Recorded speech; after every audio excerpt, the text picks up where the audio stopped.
기초였다.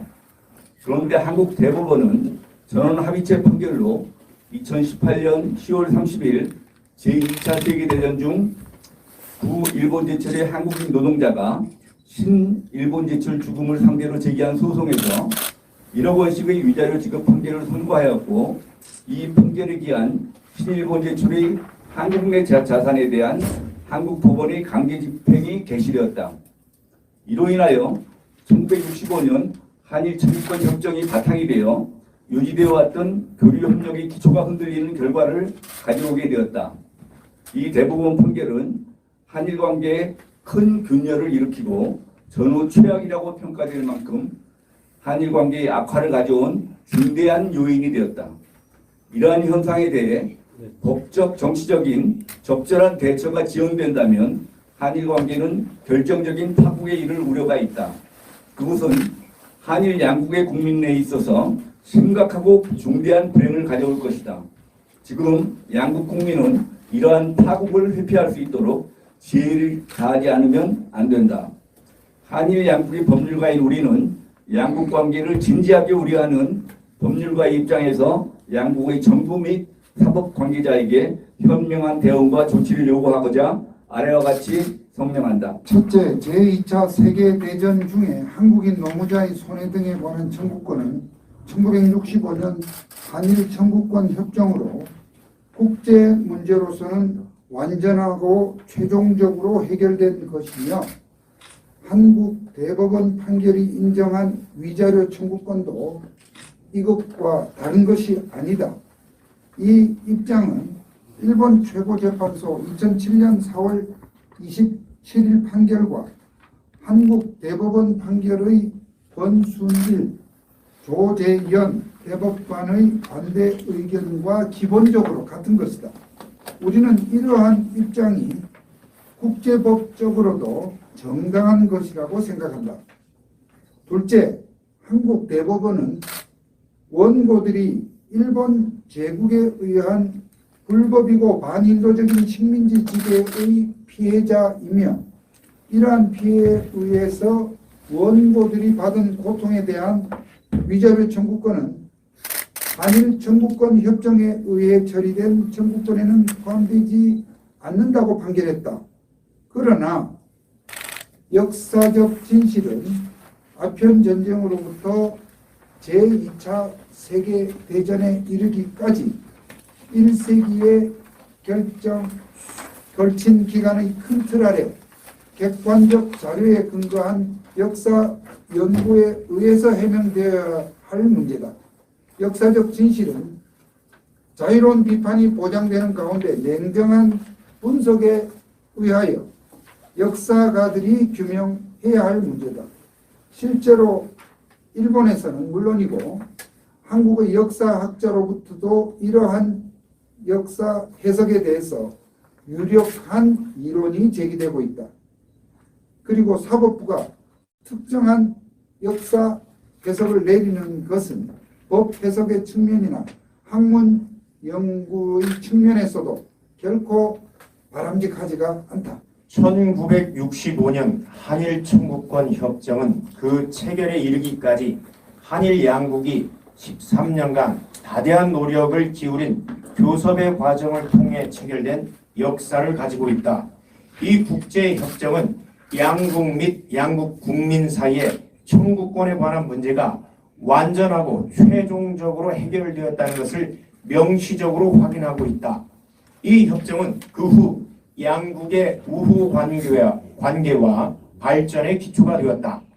국제조약은 각각의 입장이나 기대에 입각하면서도 쌍방 당사국이 상호 양보하는 노력에 의해서 성립하는 것이다.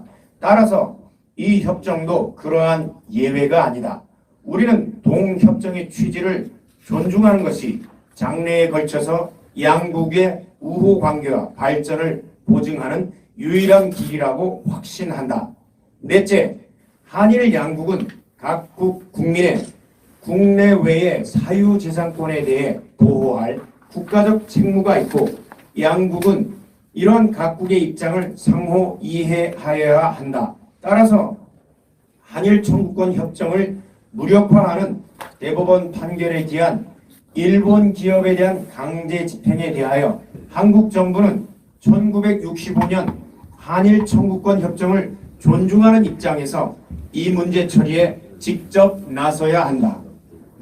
따라서 신일본 제철 죽음을 상대로 소송을 제기했던 원고들이 주장하는 청구권은 한국의 국내 문제이므로 한국 정부의 책임 아래에 처리되어야 할 문제다.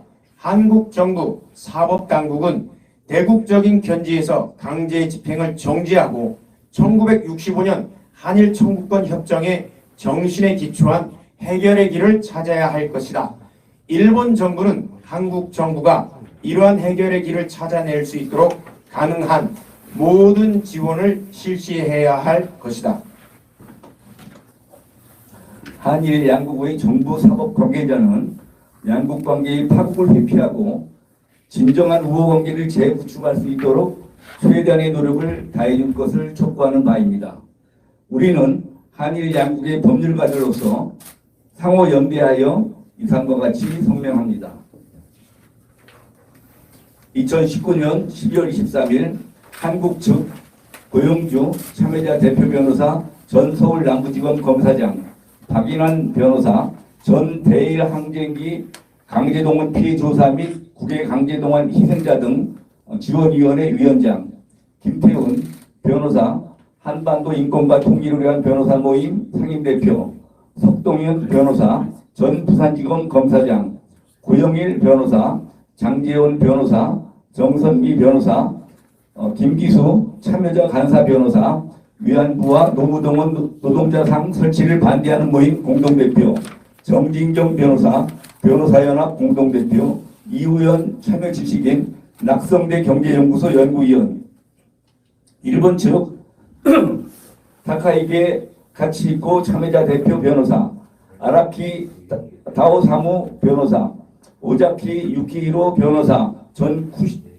쿠시오 지검 검사장 카시야의 마코토 변호사 가스마타 유키히로 변호사 다나카 요시토 변호사 다나베 요시이코 변호사 도이 겐조 변호사 나카시마 시게키 변호사 전 후쿠오카현 변호사의 부회장 하라 요우지 변호사 마사 히로 변호사 마츠모토 토이치 변호사 미츠카도 나오사마 변호사 모리 토이치 변호사 요시카와 타카유키 변호사 오카지만 미노루 참여자 간사 변호사 전 일본 변호사회 인권위원회 부위원장 니시오카 치토무 참여 지식인 레이타쿠 대학 개긴교수 이상입니다. 네, 이 성명서를 발표를 마쳤습니다. 오늘 이 성명서는 아마 역사적인 성명으로 후대에 기록될 것으로 생각됩니다. 네, 지금 동영상 보신 것과 같이 한일 양국에서 법률가들이 공동 성명서를 낸 것은 전례가 없던 일입니다. 그만큼 한국의 대법원 판결이 국제법과 외교상에 있어서 엉터리 판결이었던 것을 증명하고 있습니다. 특히 문재인 정권 하에서 김명수 대법원이 역사와 국민 앞에 대역죄를 지었다는 것을 후대 국민들에게 남기고자, 증거로 남기고자 이 영상을 편집하여 올리는 것입니다.